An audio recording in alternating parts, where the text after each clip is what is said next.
Question number 8 यहाँ पे हम डिस्कस कर रहे हैं। क्वेश्चन में आपको दिया है कि एक लॉन्ग वर्टिकल वायर है जो करंट कैरी करता है 10 एम्पियर के बराबर in upward direction is placed in a region where horizontal magnetic field of magnitude this much Tesla exists from south to north.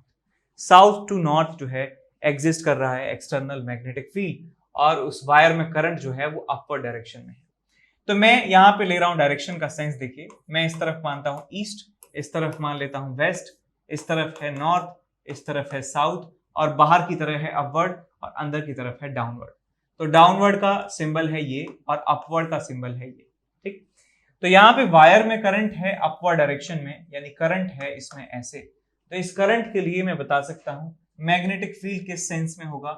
इस सेंस में मैग्नेटिक फील्ड आपको मिलने वाला है इस तरह से। ये मैग्नेटिक फील्ड लाइंस आपको यहां मिलेंगी इस वायर की वजह से।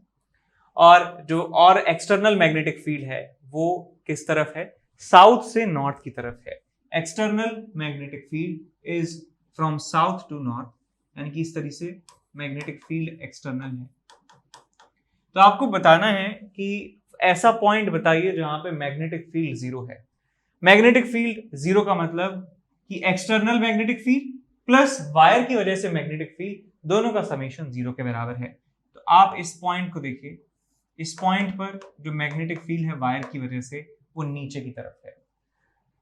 इस पॉइंट को देखिए, इस पॉइंट पे वायर की वजह से मैग्नेटिक फील्ड वो ऊपर की तरफ है। इस पॉइंट को देखिए, वायर की वजह से मैग्नेटिक फील्ड इस तरफ है और इस पॉइंट पे देखिए वायर की वजह से मैग्नेटिक फील्ड इस तरफ है। अब हमारे पास कॉम्बिनेशन आपको लेना है एक्सटर्नल और बीडब्ल्यू का, एक्सटर्नल बीडब्ल्यू का, एक्सटर्नल बीडब्ल्यू का, एक्सटर्नल बीडब्ल्यू का, कि कौन से कॉम्बिनेशन में जीरो मैग्नेटिक फील्ड आ सकता है। तो आप क्लियरली ये देख सकते हैं कि इसका और इसका समीशन जीरो आ सकता है। ठीक, तो मैं मान लेता हूं कि ये और ये ही रेलेवेंट आपको दिख रहे हैं।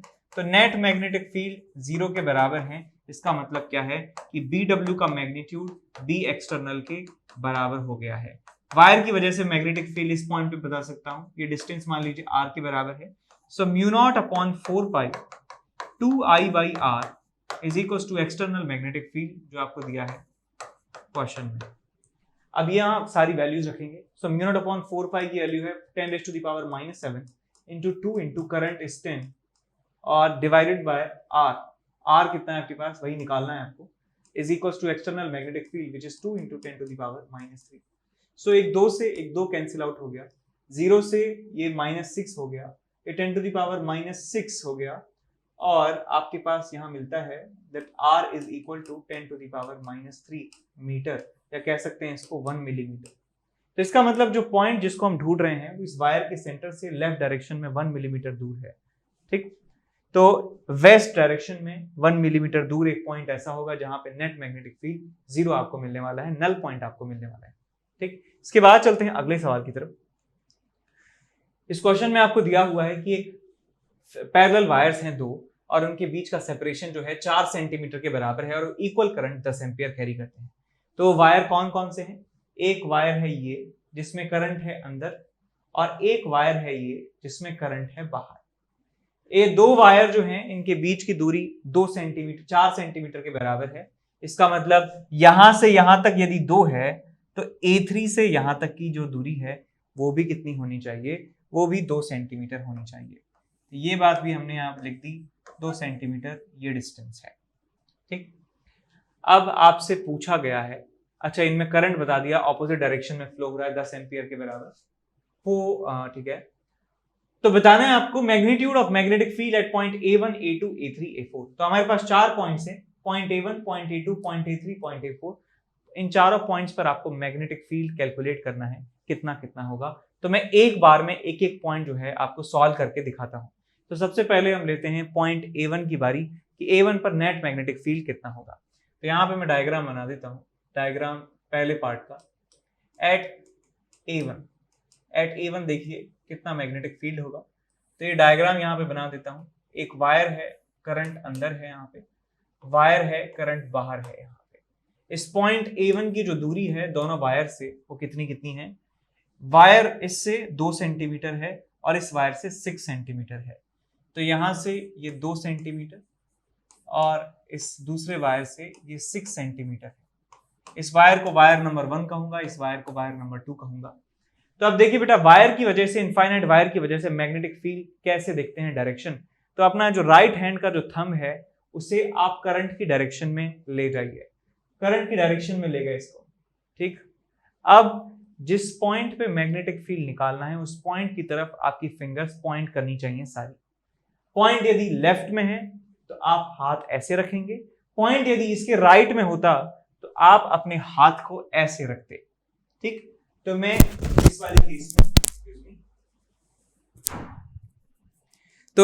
वाले केस में क्या करूंगा कि ये इसमें करंट ऐसे है, जिस पॉइंट पे मैग्नेटिक फील्ड निकालना है वो ऐसे है, तो मैं अपने हाथ को रखूंगा ऐसे, ठीक। तो जिस तरफ मेरी पाम की डायरेक्शन है, ये वाला जो पार्ट है वो जिस तरफ दिखाई दे रहा है उस तरफ मैग्नेटिक फील्ड होना चाहिए। तो मैं यहाँ पे लिखूंगा कि इस वायर की वजह से यहाँ पर मैग्नेटिक फील्ड होगा अपवर्ड डायरेक्शन में, लेट्स कॉल इट B1।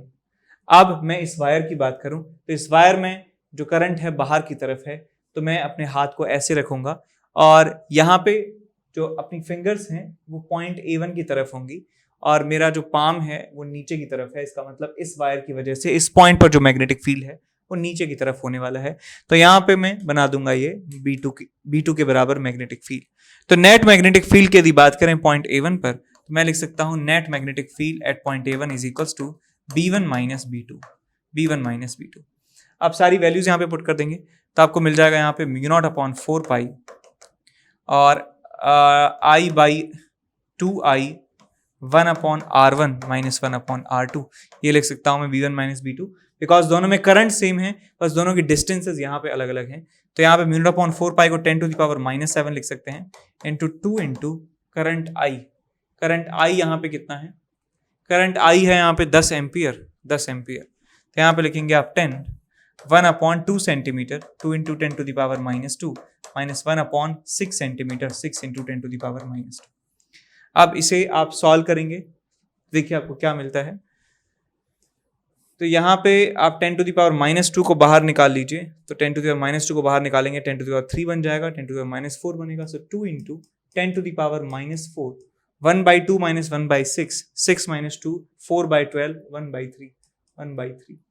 सो आपको यहाँ पे मिल जाता है 6.6 इंटू 10⁻⁻5 टेस्ला के बराबर नेट मैग्नेटिक फील्ड, ठीक है। अब चलते हैं अगले पार्ट की तरफ। इसका सेकंड पार्ट हम सॉल्व करते हैं। सेकंड पार्ट में आपको दिया है कि पॉइंट A2 पर नेट मैग्नेटिक फील्ड निकालिए। तो पॉइंट A2 की बात करें, पॉइंट A2 यहां से 1 सेंटीमीटर दूर है और ये इस वायर से A2 की जो दूरी है वो कितनी हो जाएगी आपके पास, 3 सेंटीमीटर के बराबर।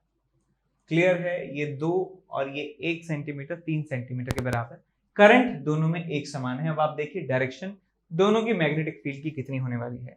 करंट यहाँ पे अंदर की तरफ है, तो मैग्नेटिक फील्ड इस वायर की वजह से इस पॉइंट पर होगा नीचे की तरफ, कह दिया B1, और इस वायर की वजह से जो मैग्नेटिक फील्ड है वो किस तरफ होगा, वो भी नीचे की तरफ होगा B2 के बराबर। तो यहाँ पे आप कह सकते हैं कि जो टोटल मैग्नेटिक फील्ड होने वाला है B net at A2 is equals to μ0/4 pi 2I by R 2I 1/R1 plus 1/R2। ये आप डायरेक्ट वैल्यू रख सकते हैं। So 10⁻⁻7 into 2 into 10 into 1/2 centimetre 1/1 centimetre actually 1 into 10⁻⁻2 और प्लस 1/3 सेंटीमीटर 3 इंटू 10⁻⁻2। सॉल्व कर लेंगे इसे, A2 पॉइंट पर आपको मैग्नेटिक फील्ड मिल जाएगा नेट। अब बात करते हैं पॉइंट A3 की, net magnetic field at point A3। अब A3 पर डायरेक्शन देखिए आप, ये जो वायर है इस वायर में करंट अंदर की तरफ है, तो इस अंदर की तरफ करंट की वजह से जो मैग्नेटिक फील्ड है वो नीचे की तरफ होगा पॉइंट A3 पर। तो A3 की तरफ होगा मैग्नेटिक फील्ड नीचे की तरफ। और सिमिलरली आप देख सकते हैं कि इस वायर में करंट बाहर है, तो A3 पर जो नेट मैग्नेटिक फील्ड है वो भी नीचे की तरफ होने वाला है। तो यहाँ पे लिख दूंगा मैं B2 भी होगा नीचे की तरफ। तो सेम फॉर्मूला यहाँ पे इस्तेमाल करेंगे, आपको मिलेगा 10⁻⁻7 into 2 into 10 1/R1 plus 1/R2 1/R2। अब देखिए डिस्टेंसेस कितनी कितनी है, यहां से ये जो है वो 2 सेंटीमीटर दूर है, यहां से ये 2 सेंटीमीटर दूर है, तो आपको मिल जाएगा 1/2 इंटू 10⁻⁻2 और यहाँ पे 2 इंटू 10⁻⁻2। तो इस तरीके से आप net magnetic field at point A3 भी निकाल सकते हैं। अब बात करते हैं पॉइंट A4 की। पॉइंट A4 की, यहां से यहां का डिस्टेंस 2 सेंटीमीटर, यहां से यहां का डिस्टेंस 2 सेंटीमीटर, 2 और 2 यहां से डिस्टेंस कितना हो जाएगा 2√2 सेंटीमीटर के बराबर। और सिमिलरली मैं कह सकता हूं कि यहां से जो डिस्टेंस है यहां का वो भी कितना हो जाएगा 2√2 सेंटीमीटर के बराबर। अब इस डायग्राम को दोबारा से बनाता हूं यहाँ पे मैं, कि हमारे पास वायर है, एक वायर है यहाँ और एक वायर है यहाँ पर, ठीक। इन दोनों के बीच का जो डिस्टेंस है वो 2 + 2 के बराबर है, 4 सेंटीमीटर के बराबर है।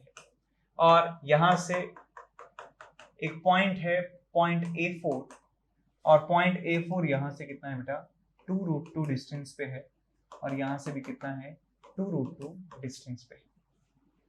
अब एंगल की बात यहां पे थोड़ा सा कर लेते हैं।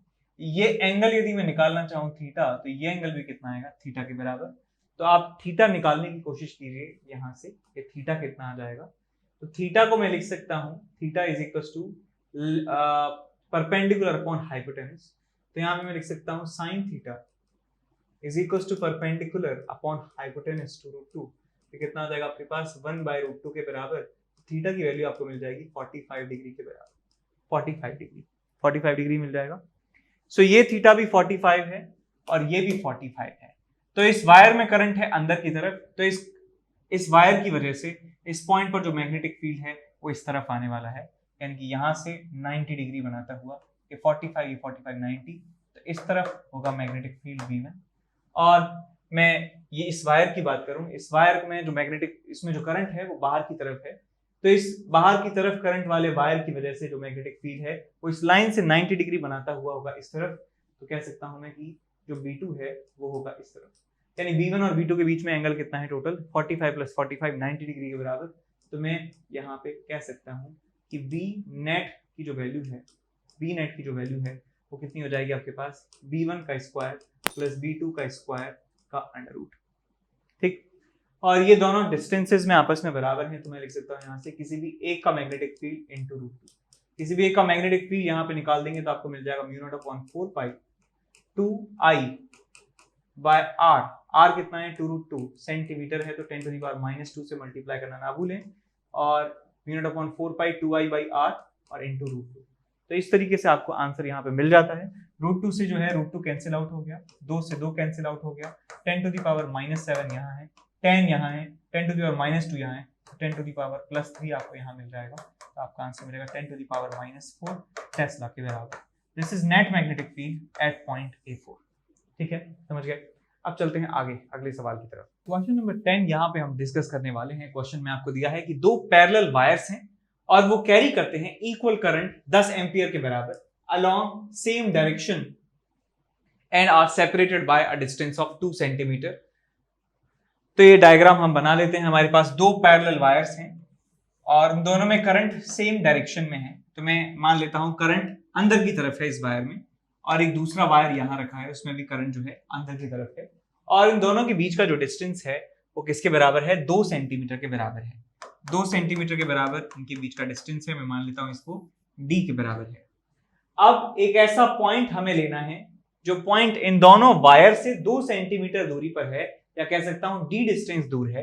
तो वो पॉइंट मैं कह सकता हूं इनके परपेंडिकुलर बाइसेक्टर पर ही लाई करेगा, इनके परपेंडिकुलर बाइसेक्टर पे लाई करेगा पॉइंट P, और इस पॉइंट P पर आपको निकालना है टोटल मैग्नेटिक फील्ड कितना होगा। और ये इससे d डिस्टेंस दूर है, ये इससे d डिस्टेंस दूर है। अच्छा, तो मैं ये बात तो समझ गया कि ये परपेंडिकुलर बाइसेक्टर पर है, इसका मतलब ये वाली जो डिस्टेंस है कितनी हो गई d/2, और ये वाली जो डिस्टेंस है यहां से लेके यहां तक की वो कितनी हो गई d/2 के बराबर। तो डिस्टेंसेस हमें यहाँ पे पता चल चुकी हैं। ये मैं एंगल है मान लेता हूं थीटा के बराबर है, तो ये एंगल भी कितना होगा थीटा के बराबर होगा। तो यहाँ पे आप साइन थीटा की वैल्यू निकाल सकते हैं, that sine theta is equals to perpendicular which is d/2 divided by hypotenuse is equals to 1/2। तो यहाँ से थीटा की वैल्यू आपको मिल जाती है 30 डिग्री के बराबर। तो 30 डिग्री हमें वैल्यू मिल चुकी है थीटा की, 30 डिग्री। ये भी कितनी मिल गई 30 डिग्री। अब आप देखिए बेटा मैग्नेटिक फील्ड कैसे निकालूं। तो इस वायर में करंट है अंदर की तरफ, तो यहां पे मैं अपना जो राइट हैंड का थंब है उसको मैं अंदर की तरफ पॉइंट करूंगा, और जिस पॉइंट पे मुझे मैग्नेटिक फील्ड निकालना है उस तरफ मैं फिंगर्स को जो है डायरेक्ट करूंगा, तो इस तरह की सिचुएशन आपको मिल रही है। तो जो हमारे पाम की डायरेक्शन है वही मैग्नेटिक फील्ड की डायरेक्शन होने वाली है। तो मैं कह सकता हूं इस लाइन के परपेंडिकुलर डायरेक्शन में आपको मिलेगा मैग्नेटिक फील्ड। तो इस लाइन के परपेंडिकुलर होना चाहिए, यानी 30-30 है तो ये भी होना चाहिए 30 डिग्री पे, और ये होगा magnetic field let's say be के बराबर।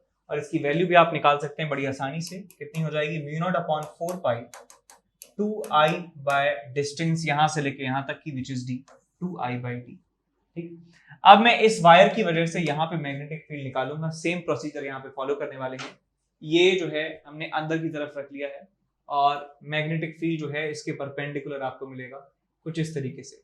इसके परपेंडिकुलर मिलेगा लाइक दिस। मैं इसको कह देता हूँ b के बराबर, और इसकी वैल्यू भी कितनी होने वाली है? μ0/4 पाई 2i/d के बराबर। तो जाएगा आपके पास μ0/4 पाई 2i/d, और ये होने वाला है इस वायर के परपेंडिकुलर। इस वायर के परपेंडिकुलर यानी कि ये जो एंगल है ये होगा 60, जिससे टोटल एंगल 90 के बराबर हो जाएगा। तो हमारे पास दो मैग्नेटिक फील्ड हैं, एक है B यहाँ पर और एक है B यहाँ पर, और दोनों के बीच का जो एंगल है वो 60 डिग्री के बराबर है। और यदि मैं यहाँ पे ये लाइन ड्रॉ कर देता हूँ तो इस लाइन से जो दोनों के एंगल होंगे वो 30 के बराबर हो जाएंगे क्लियरली। ठीक, समझ गए? तो आपको यहाँ पे इस डायग्राम को मैं दोबारा बना देता हूँ कि आपके पास एक मैग्नेटिक फील्ड है B जो इस हॉरिजॉन्टल लाइन से एंगल बना रहा है 30, एक और मैग्नेटिक फील्ड है B जो भी एंगल बना रहा है यहाँ से 30 डिग्री। तो इस B के दो कंपोनेंट करिए आप, आपको मिलेगा B cos 30 और एक मिलेगा आपको B sin 30, और इस मैग्नेटिक फील्ड का एक कंपोनेंट इधर B cos 30 और एक मिलेगा इधर B sin 30। तो B sin 30 आपस में कैंसिल आउट हो गए, B cos 30 आपस में ऐड हो गए। तो मैं नेट मैग्नेटिक फील्ड यहाँ पे लिख सकता हूँ, net magnetic field is equals to 2 times B into cos 30 degree. Values लिखना स्टार्ट करिए। दो B की वैल्यू कितना लिखूंगा? μ0/4 पाई 2i/d into cos 30 is √3/2। तो यहाँ से 2 से 2 कैंसिल आउट हो गया। μ0/4 पाई की वैल्यू जो है वो है 10⁻⁻7 into 2 into करंट कितना है आपके पास? 10 ampere divided by d, distance कितना है आपके पास? 2 सेंटीमीटर, यानी कि 2 into 10⁻⁻2, और यहाँ पे आप मल्टीप्लाई कर दीजिए √3 से, एक्सक्यूज मी, तो आपको आंसर आराम से मिल जाएगा। सो ये 10 है, ये √3 है, तो आपको मिल जाएगा 1.73 into 10⁻⁻4। ये आपको आंसर मिल जाएगा नेट मैग्नेटिक फील्ड का 1.73 into 10⁻⁻4 टेस्ला के बराबर।